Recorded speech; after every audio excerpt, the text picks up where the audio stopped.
Welcome back to Footballology. So today I want to talk about free agency and some of the free agent acquisitions that a lot of people, or free agent players, a lot of people aren't talking about. There's been a lot of big signings so far. You had Clutch and Osemele going to Oakland. I think Mario Williams is going to Miami. Bruce Irvin's going to Oakland as well. But these are a couple of guys that I feel like people are not talking about. But I feel like they're going to be in the second wave of free agency, if you will. So let's just get right into this video.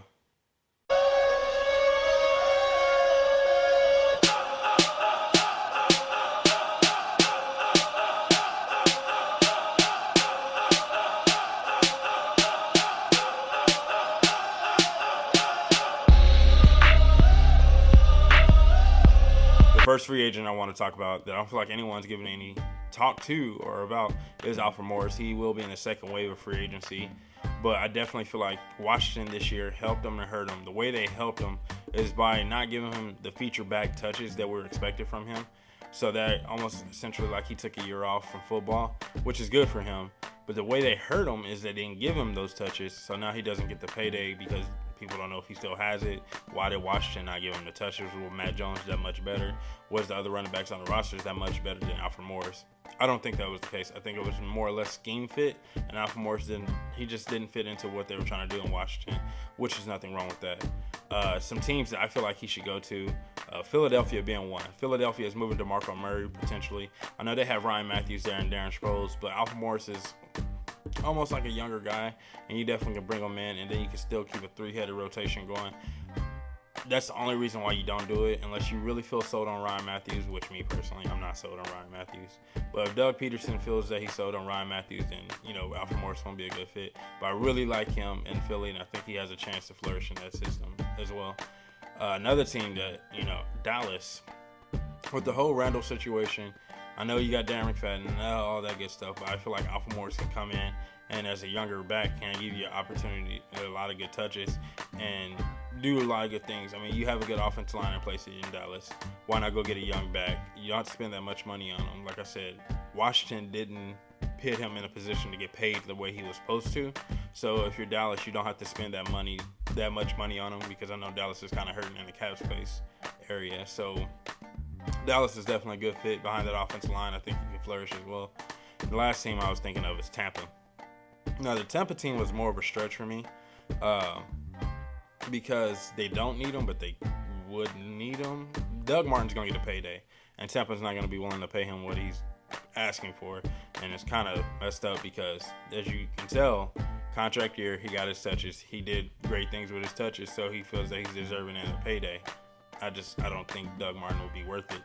But Alfred Morris can definitely go into Tampa, help out Jameis Winston and that young offense and start getting them moving in the right direction and give them a back that we know that can touch the ball 300 plus times in a single season. My next free agent I want to talk about is Marvin Jones. Now, with Marvin Jones, he's not a tier one receiver. He's not going to be the number one guy. He's not going to come in and take over a number one spot. He's just not. But what he is going to do is be a great complimentary number two guy and have an opportunity to flourish and still put up 1,000 to 1,200 yards receiving for you, 5 to 10 touchdowns. You can expect that from Marvin Jones, depending on where he goes. Now, once again, free agency is all about the right fit for the player. A lot of players follow the dollar sign, a lot of players follow the fit, and a lot of players follow the ring. The fit is where you want to go, because the fit's going to allow you to perform at your best, and the fit's going to give you the best chance to get that ring.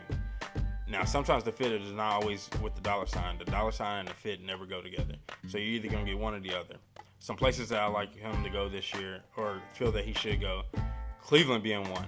I think Cleveland's the number one there. I know Cincy's an opportunity, but Cleveland's the number one team for him to actually be the fit, because now what happens is he goes into Cleveland, and let's say Hugh Jackson said, hey, I want to give me a young guy in the draft. All right, cool. Now go give me a young guy in the draft. I got my veteran quote-unquote receiver.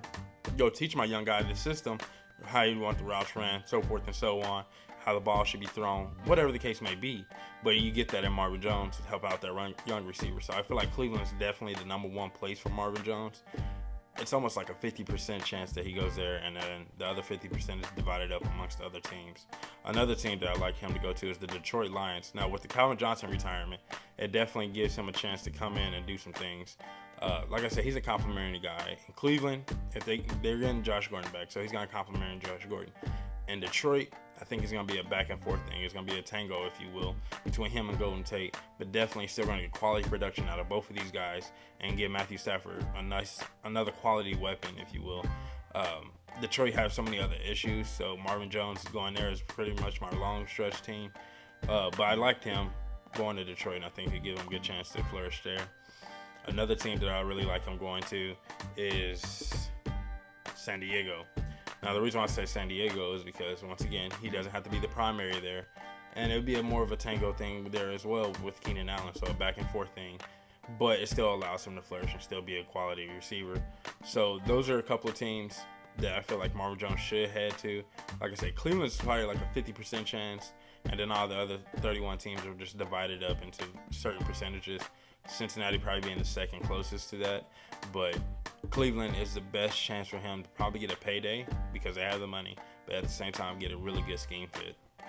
The next free agent I want to talk about is Michael Griffin. Now, I'm a huge fan of Michael Griffin. I've been a huge fan of his since he got into the league from Texas. I thought he was one of the better underrated safeties that no one ever talked about. I still feel like he's an underrated safety. Even going into this free agency period, no one's talking about him. I think he's a quality safety. Put him at the strong safety position and let him go to work. He's going to give you quality production. Some teams that I like him to go to. The primary team, his 50% team, in my opinion, is going to be the Oakland Raiders. Oakland has the money to spend. They're shelling out dollars right now. Why not go get this guy for the low? He's going to come in and he's going to somewhat secure your secondary because you still have a lot of other secondary issues. But he definitely gives you that veteran leadership in that secondary that you've been missing and you've been hurting for if you're Oakland. Not missing, but missing with Charles Woodson retiring.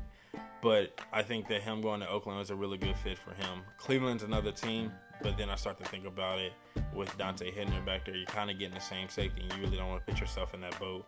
You want to give yourself the best chance to actually win. And another team I was thinking about was the St. Louis Rams. If you're St. Louis they're another one of those teams that have an abundance of needs in other places.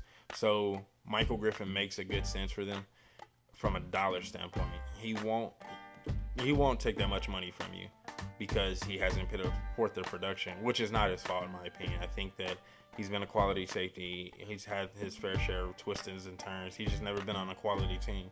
He's probably going to chase a ring in my opinion and go to some Super Bowl contending team, aka New England, and flourish and be good. I know New England got Chong and McCourty there, but Bill Belichick, he'll find a way to work him in. Another team is Baltimore as well. They could use some safety help to an extent. I know they lost Matt Elam at the beginning of the year. I still am a big fan of Matt Elam. I think he's going to come in and still take care of business there. But Michael Griffin, one of those flying completely under the radar guys that you're not going to pay a lot for, but I think you're going to get quality production from and not have to break your back or break the bank. The last free agent I want to talk about is Damon Harrison. I feel like he's a quality nose tackle, and the only reason you go to pick him up if you're a team transitioning into the 3-4, if you're a 4-3 team, yeah, he can give you quality production from the defensive tackle position, but I think his best work is going to be from the nose position. That's what he's been running. That's what he's probably comfortable with mostly. So if you're a team like Tennessee, I feel like Tennessee is a great fit for him. They're that transitioning team trying to switch to a 3-4, and you bring in a guy like him, you kind of pit him at the nose, kick Joel Casey out to the defensive end. I personally felt like Morgan should have kept his hand in the dirt at the defensive end 3-4, and then you put some quicker, faster guys on the edge. That's just me. That's how I build my 3-4. Also, another team I like for him to think that he'd be a good fit for is Cleveland. Now, I know Cleveland last year took Danny Shelton, and Danny Shelton's supposed to be your guy. Harrison can kick out to end if you need be, if you feel that you're more comfortable with Shelton being the nose. So now Harrison plays the end spot, and basically all you're doing now is you're just beefing up your defensive ends and your D-tackle, and all that's just beef. That's just move me if you can. If you can't, that's your fault, not my problem. I'm stopping your run. Let your defensive ends / outside linebackers get to work, get up the field, and take care of business. Another team that I feel like he would be a great fit for was the Washington Redskins. And the reason why I feel like he should go to Washington is because Washington is finally starting to bring in the right pieces to actually give them a chance to win some ball games on defense. And that's a huge thing in the NFL. We've seen that Super Bowl, for instance, the whole playoffs, for instance. Defense can win you championships and will win you championships. Washington's now doing that. Washington's starting to bring in the right defensive players. They lose Knighton, and it's not really a loss. Knighton was a Band-Aid fix. I knew Knighton was a Band-Aid fix, They knew Knighton was a Band-Aid fix. He wasn't the long-term deal. You need to get a long-term defensive line in place. Damon Harrison's a more younger guy, not completely younger, but he's definitely a guy that you can bring in and let him put in work for the next 3 years, 4 years, if you will. They need some continuity on that defense, and you got to start somewhere. Why not start from the pass rush aspect? And then Dallas is another team. Now, Dallas is a way more long stretch. That's the high-risk team. Doubt if it even happens. And the reason why I doubt if it happens is just because money. If that Dallas had the money, Harrison would probably be in their office today signing a contract like the other free agents have. But those are just a few teams I feel like Damon Harrison should go to. Once again, he's a guy that you can start building, or not so much build around, but definitely be a piece to what you're trying to build. Well, that's all I have for you guys on this video. Those are just a couple of free agents that I don't feel like people are getting the nod to. We're seeing this first group kind of sweep through. It's crazy because it's free agency frenzy tomorrow, and free agency hasn't even opened yet, and we've seen massive amounts of contracts being dished out already. So we'll wait till free agency open to see where everyone's going. But these are just guys that I feel like they can come in, contribute to teams right away, and do work and help teams out and help win. I mean, like I said, I had a couple of defensive guys on there.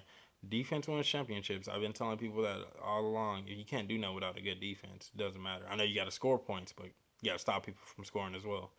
So that's all I have for you guys today. Stay safe, football fans. If you're not a fan of Footballology yet, or you're not subscribed to Footballology yet, go ahead and subscribe to the YouTube channel. I don't know what you're waiting for. Look me up on Facebook. Take care of that. And stay safe. See you next time.